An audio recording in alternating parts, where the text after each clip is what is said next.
There's always something new from our sponsor, Text Control. They just released version 30 of their document processing library that includes new document collaboration features. Using TX Text Control, you can integrate online document editing, document signing, collaboration, and PDF processing into your ASP.NET and ASP.NET Core web applications. Whether you need to create PDF invoices, quotations, or reports, TX Text Control provides the developer libraries for all document-related tasks.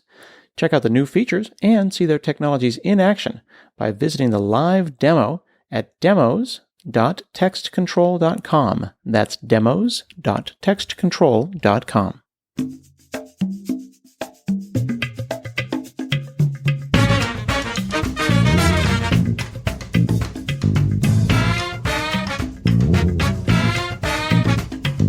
Hey friends, I'm Scott Hanselman, and it's another episode of Hansel Minutes. Today I'm chatting with Kirsten Westeinde. She's a Senior Development Manager at Shopify. How are you? I'm doing well. How are you? I am always excited to talk to people who have been in the biz for a while, and I'm excited to talk to you. So that's how I am. I am great. So you are at Shopify. How many places did you work before Shopify, if you don't mind my asking?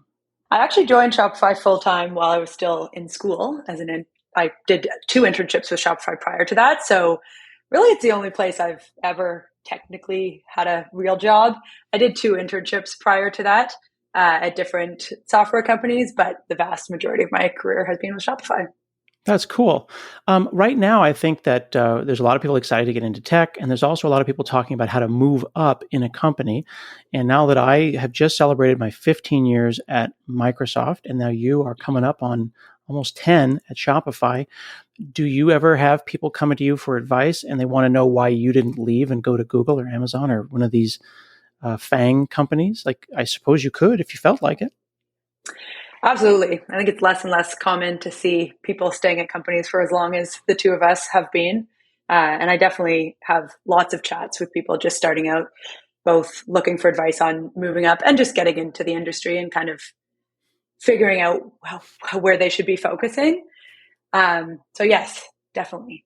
Is it because you're happy or you're not chasing the dollar? Because for me, it was every time I got bored, some new technical problem popped up. And I was like, I think I'll stay another year. And then it just happened. And, if it got really boring, I would have left. And it just isn't. Yeah. I mean, on paper, I've worked for the same company for 9-ish years now, but in reality, the Shopify that I joined is like a completely different company from the Shopify that it is today. I joined and there was 150 employees. We all worked out of the same office. We worked on 2 main products, whereas fast forward to today, it's like more than 10,000 employees. We're completely remote, working on a ton of different problems. And so while yes, it is true that I have worked at the same company for this long, it has evolved so much, and like the problems that we were looking at have evolved so much, the culture, the opportunities. So yeah, it really has been a matter of I have never gotten bored, and every year I'm doing a completely different job than I was doing the year before because of how much of a kind of growth oriented culture it is and how many opportunities were presented to me. So being bored is not a problem that I have yet encountered in my time here. That's awesome. And then you do get you're getting a new job. There's promotions, but there's also complete job shifts, right? Where you were a line developer when you started, and now you're a senior development manager. So you're a manager of managers now. Yeah, that's correct. So I think 2 things have happened for me in my journey at Shopify. One is this element of moving up, which you have alluded to, and to actually taking on new responsibilities, because I'm a big believer that going from being a developer to being a manager is not a step along the same ladder. It's actually a completely different job with completely different skills required. But then among that journey, I've also moved kind of horizontally across the organization and worked on completely different products and technologies and problem spaces. So I've spent, in my 9 years here, I've worked on 4 different teams and spent about 2 to 3-ish years on each one. And through that kind of amalgamated skills and knowledge that have allowed me to, at the same time, move up and take on more and more responsibilities. When you started your first job as a manager, is a manager at Spotify the most technical developer who also has developers work for them, or do you suddenly stop developing? Because I've seen different companies have different philosophies where like the most technical becomes a manager, and I've seen other ones that like the most nice, the most people person becomes the manager. And sometimes those things work good and sometimes they don't. Yeah, I would say the answer to that question would be different depending on like which point in Shopify's history you zoom in on. So there was a time early on where we actually didn't have a distinction between a management career trajectory path and a individual.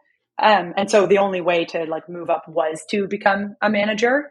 That hasn't been the case for many years now. Like we now have a completely separate individual contributor track, and every management level has a equivalent IC level where they are equally viewed as leaders and equally have an impact on the kind of direction that the team builds in, but they do not have people reports. And so their leadership comes a lot more through influence and mentorship rather than like, directly being a leader of those people.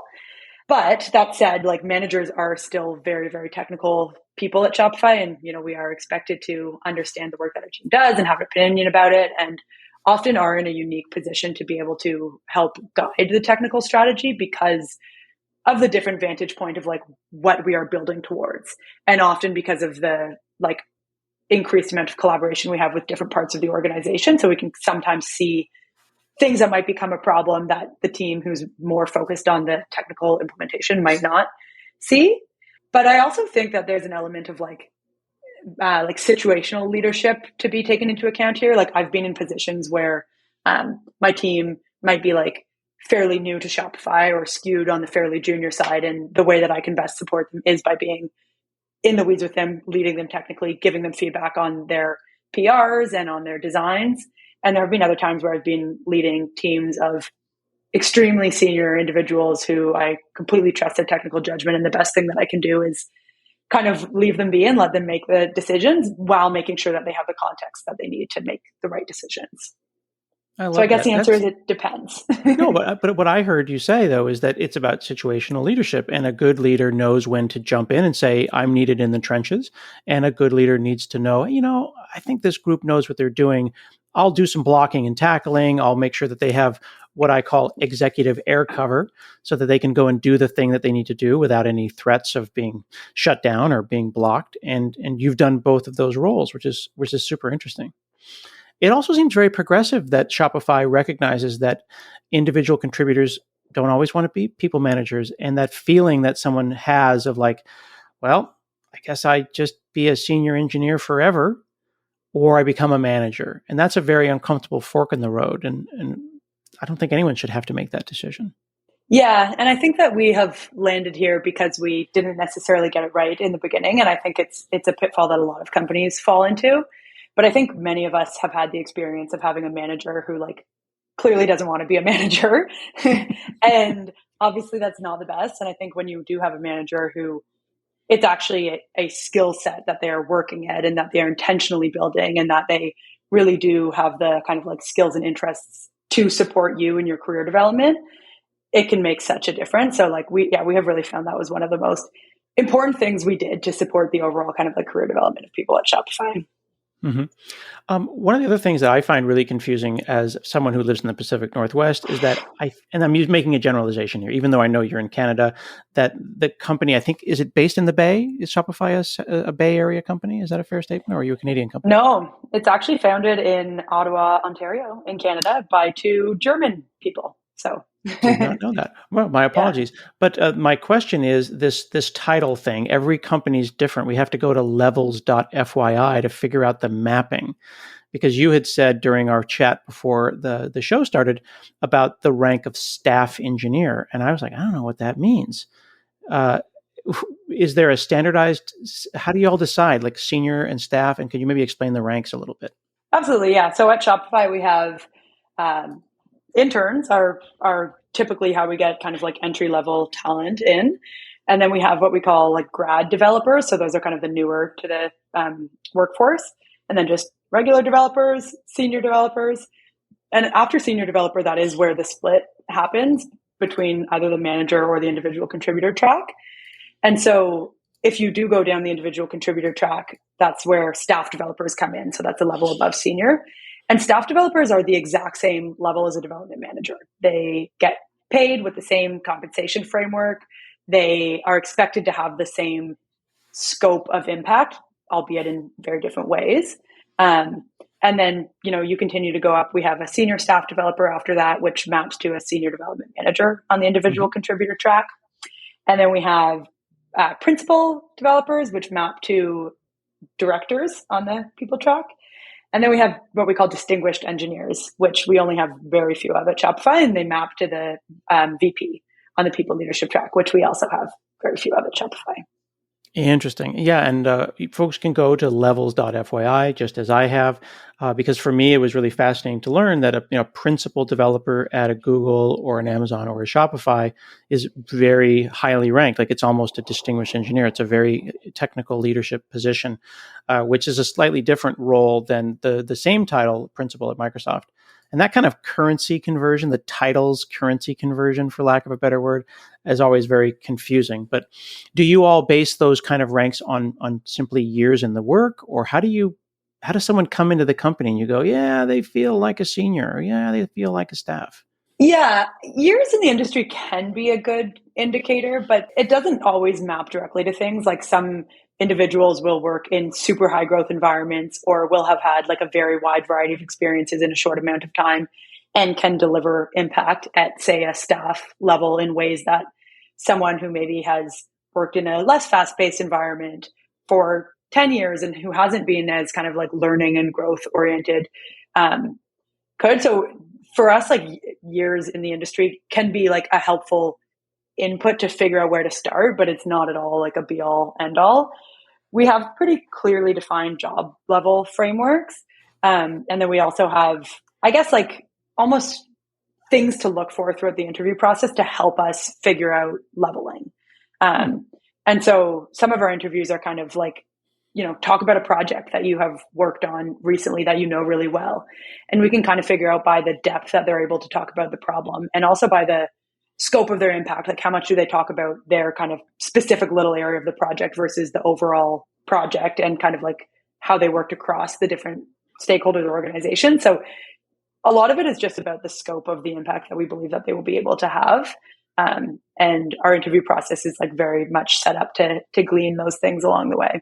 That seems really cool. I mean, I keep using the word progressive, but I just mean to say that it's very kind of forward thinking. It's a very human way of doing things. It sounds like that's probably one of the reasons that you stayed at Shopify for so long, is that it has a very kind of human culture. There's a lot of conversations right now amongst early in career people who are feeling that there's too much focus on what are called leet code exercises, which is just like, come here and jump through this hoop and use a binary tree when you do the jumping. What is your feeling, whether it be your personal feeling or whether you can speak on behalf of Shopify about those kinds of, Olympic level puzzles that we give people to become an engineer at a company? Yeah, I mean, I think the most likely predictor of how someone will succeed on a job is by like putting them in an environment that most closely matches what that job will be. I have yet to be put in a position in my many years in the industry of needing to like solve a problem like that without being able to use Google, without being able to look things up. So I don't really see the value in questions like that. Definitely the way that we run interviews is like, you can use Stack Overflow because you would be in a real world situation. You can ask me questions because it's a collaborative environment and that's how you would work in a real world situation. And also, like, interviews are stressful. And I think the more that we can do to remove that stress and to make it like a human to human interaction, the more likely we'll get to see how that person would actually behave in a work situation. So that's generally what we try to do, is to try to like give people an environment that is most similar to what we'll be asking from them day to day and see how they behave in that situation. Yeah. I always imagine that if I did an interview and they gave me a leet code question, that I would have the chutzpah to say, do we do a lot of leet code here on whiteboards? Like, is that really representative? But I know that would be probably would end the interview very quickly if I came at him like that. But we at Microsoft are trying to put people in like, let's join the team. Like it's the interview is your first day at the job. Let's see how we would work together. Absolutely. And I think that like interviewing is a two-way conversation as well, right? Like, it's not only important that the company feels that the individual will add value, it's also important that the individual feels like the company will help them with their, like with the types of things that they want to learn, that it'll be a culture that they feel like they can thrive in. Like we give so much of our lives to work, and it's so important that we work in a place that we're happy with, and that like day to day, at the end of the day, we're like, yeah, that was cool. Like I'm learning, I'm growing, I'm contributing to an important mission. Like all of those things are equally important. So I think Shopify views it as a two-way conversation of like, and also this is why we think you should work here, because it is a competitive environment, and it is important that we are hiring people that are excited to be here, because they will be the ones that will do the best work. Hey friends, let's take just a moment and thank our sponsor. This episode of Hansel Minutes is sponsored by Datadog, a cloud-scale monitoring platform that unifies metrics, logs, and traces from technologies like Istio, AppMatch, and Envoy. Plus, Datadog's Service Map automatically plots out the dependencies in your microservices architecture for seamless, context-rich troubleshooting. With rich visualizations, algorithmic alerting, and more than 450 vendor-supported integrations, Datadog allows you to monitor your distributed applications in real time. Start a free 14-day trial today by visiting datadoghq.com/HanselMinutes. That's datadoghq.com/HanselMinutes, and Datadog will send you a complimentary t-shirt. Let's see if we can get into a little bit of, and I don't usually do this, but let's see if we can get into a little bit of controversy and see if we can get into trouble. If someone is listening to this show and they say, well, Kirsten's been there 9 years, Hanselman's been there 15, they're both high level at a company and they're speaking from this place of, we'll call it level privilege. And I, the listener, as a new early in career person, the only way I can be successful is by going to a company, hanging out for a year, and then bouncing to another. And then I have a resume that's a year at Apple, a year at Google, a year at Facebook, a year at Microsoft. And then now I can dig in and do stuff. Do you give them the advice that, hey, that's the right thing to do for you? Bounce around, diagonal, and hop, hop, hop, or stay somewhere and maybe suffer for 9 or 15 years? I don't know that there's any one right recipe. Like, I think if you are unhappy somewhere, I would never advise you to stay and power through it. Like, I think Definitely. that there are situations in which it makes perfect sense to leave, and there are situations in which it makes sense to kind of stay and power through. What I have found is that often the times that I've been the most tempted to leave have been the times when I have been finding things the most challenging. But those are also the times when I am growing the most. Like, I think when you're outside of your comfort zone and when you've kind of stepped outside of your box and are moving into the next level, it can often feel very uncomfortable. Because you're practicing new skills that you are not yet good at, and you might be coming from a position of like being used to being an expert at something, and all of a sudden you're a novice at something, and so it can be tempting to like run in those situations. But often by like staying and powering through and practicing those skills and getting feedback and just putting in practice, you can kind of get better. I also find that it takes like minimum 3, but like more often kind of like 6 months to get really onboarded into a place and understand how the technology works, what the kind of like principles for making decisions are, who the right people to talk to figure something out is, like what the process is. And so in some ways I do kind of think people would be doing themselves a disservice to always be moving around so much without letting themselves get fully onboarded and then seeing the impact that they can have kind of like on top of that foundation. Yeah. I like that you're calling out that there's a difference between discomfort, whether it be, wow, I'm in over my head, or wow, the water's a little deep here, I can only touch the bottom of the pool if I on my tiptoes, and toxicity. Certainly we would not recommend that anyone stay if their identity or their vibe or anything is despised. But we definitely, I think we're both agreeing that we want people to stick around when it gets a little uncomfortable. You need to ask yourself, is it culturally uncomfortable, which is a good reason to leave, or is it like technically uncomfortable? And that's where growth happens, right? Absolutely. Yeah, that's exactly right. Like, I think that there are some situations like having, a boss who like undermines you or who is not supportive of you, that like, you shouldn't stay there through, or, if you're, to your point, like if there are cultural issues or if kind of your values are not aligned with the values of the company, no amount of like working hard is going to get make that situation better or get you through that. And you should absolutely find somewhere that is more aligned with your values and with kind of how you want to operate. But if it's a matter of feeling uncomfortable because you like are out of your depth, or like you're not 100% sure what the right answer is, or, you know, to your point, like there's a really hairy technical problem ahead and you're not sure that you have what it takes to solve it. Like those are the kind of things where actually staying and powering through can be beneficial. Now, I will say, like, so long, one important ingredient to those situations being successful is having access to mentorship and having access to people that you can turn to, because it's not at all that you have to kind of like bear down and figure it all out yourself. It's more that could you, with the kind of resources that you have and the time that you have, solve it and learn from it? And for me, that answer has always been yes at Shopify. But I think I have been very, very lucky to have access to lots of incredibly smart people who are willing to help and who are willing to give me the time of day to like help me get unblocked.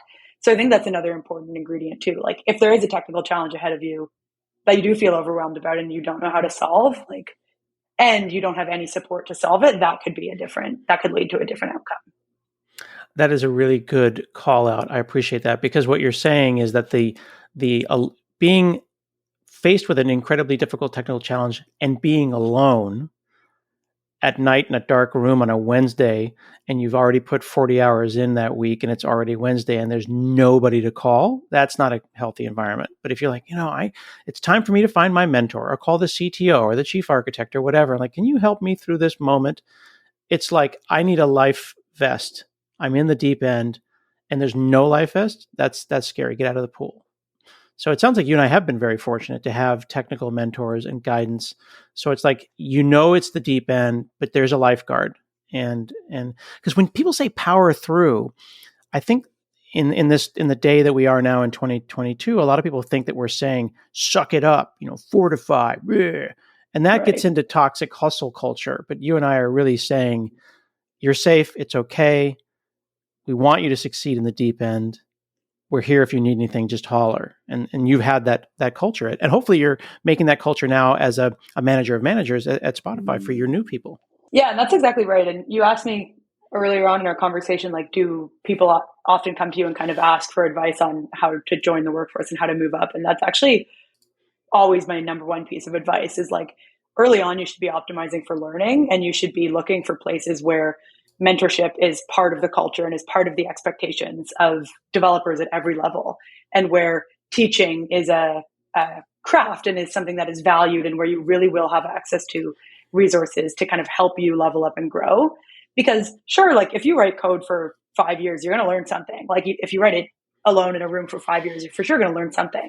But if you write it like amongst masters and get feedback along the way and get input about how you're thinking about things, like you will get so much farther. So I think that is a really important thing to look out for, is looking out for organizations and teams where teaching and learning is really valued and where there's access to resources to constantly be leveling up. Because like software and technology is such a quickly changing field.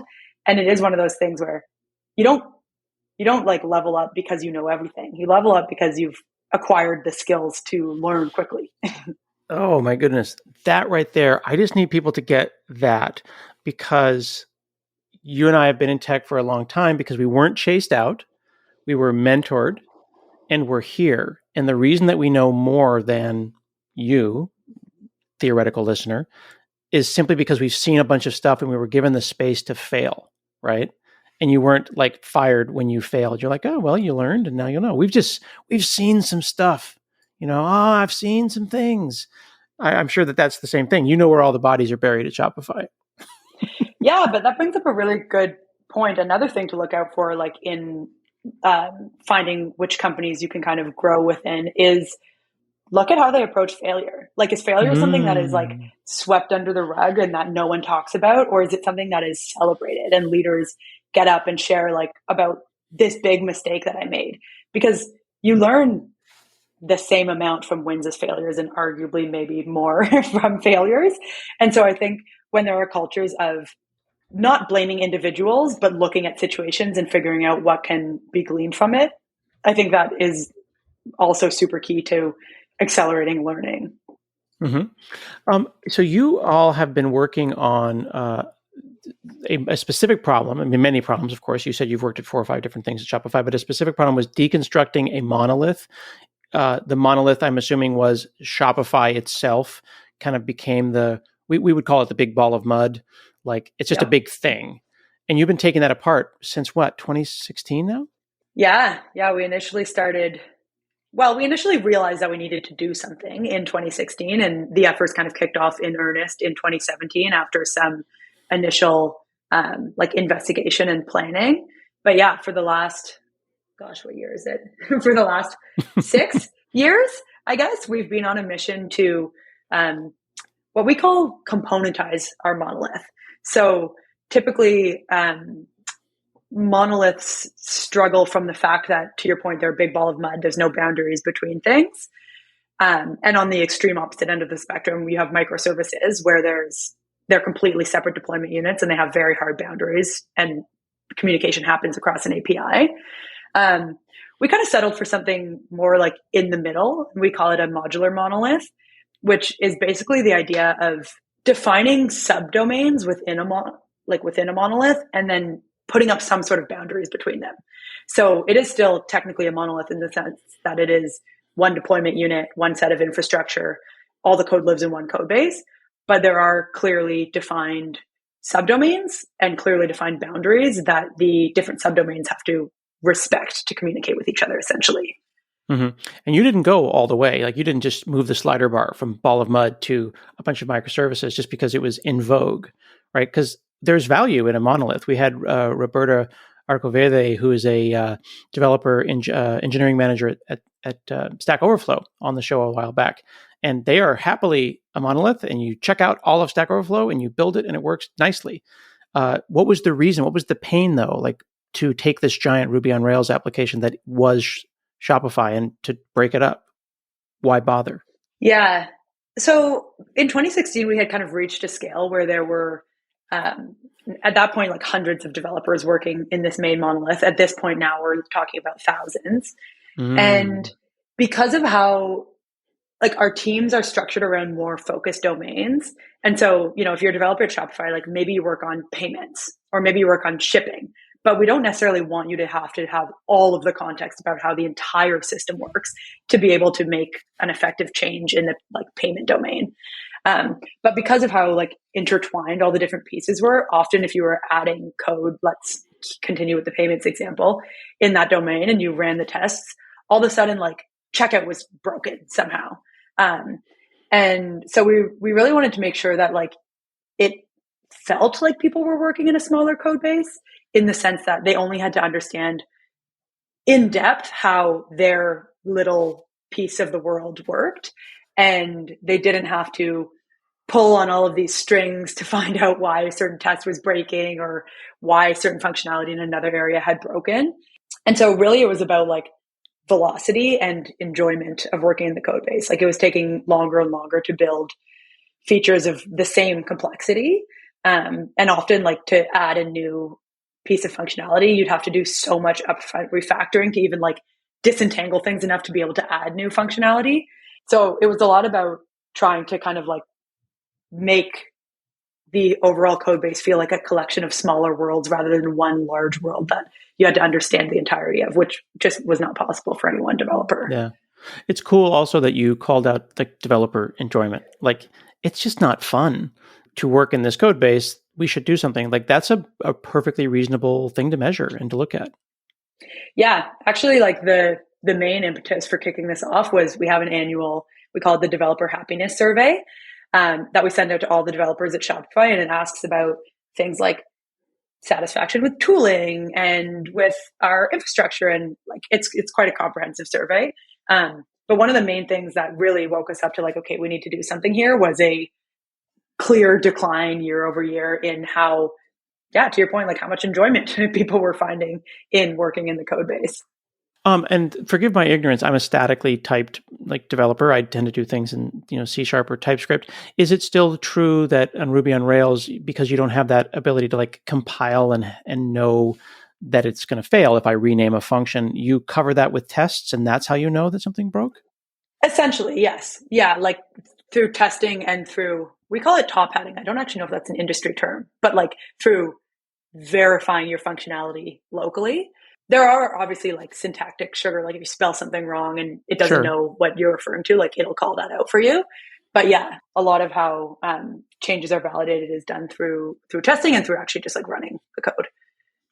Okay. I was just trying to get my head around that because I know that there are static analyses that one can do, but I was curious if like you have to run the code and that's when you know if it ultimately works, or how much upfront static analysis can happen, because it's one of the largest Ruby on Rails code bases in the world, I understand.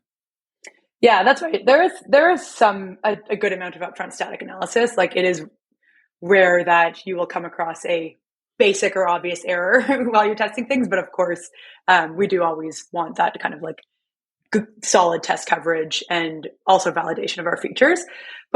And maybe this is a tangent, but one thing that we actually find, like a benefit that we find out of that, is that all developers are using the product because they are running through the use cases that they are changing. And so we tend to have and we also don't have a QA team. So we tend to have a development team that is very kind of aware of our product and how our users use it and what some of the like pain points with using it are, which is a nice benefit. That's cool that they use it. Like, does that mean that like people who work at Shopify can have their own Shopify stores and they can have like a side hustle? Absolutely, it's very encouraged. Yeah, like we get free staff stores where you can basically like not pay the subscription, and there's also like different expense programs that you can use to kind of like start your own business. So it's really encouraging. We actually have a lot of employees who have some very legit Shopify stores. That's awesome. So, like in closing, you started this monolith move in 2016. Is it a forever project, or are you coming to the end of it? Yeah, it's a forever project. I mean, I think the scale of our system continues to change so much. The scale of people working on it continues to change so much. The problem space is also a moving target. So it definitely is something where like year over year, we are making progress and we are learning new things and continuing to evolve our approach. So I'd be lying if I said it was done, we're all wrapped up, everything works perfectly. There's always work to do to ensure that your system continues to be well designed and fun to work in. That's awesome. Well, thanks so much for chatting with us today. Yeah, it was my pleasure. Thank you so much for having me. All right. We've been chatting with Kirsten Westeinde. She's a senior development manager at Shopify, and I'll put links in the show notes to some of the information on the Shopify engineering blog where you can hear about her journey as well as Shopify's journey to the modular monolith. This has been another episode of Hansel Minutes, and we'll see you again next week.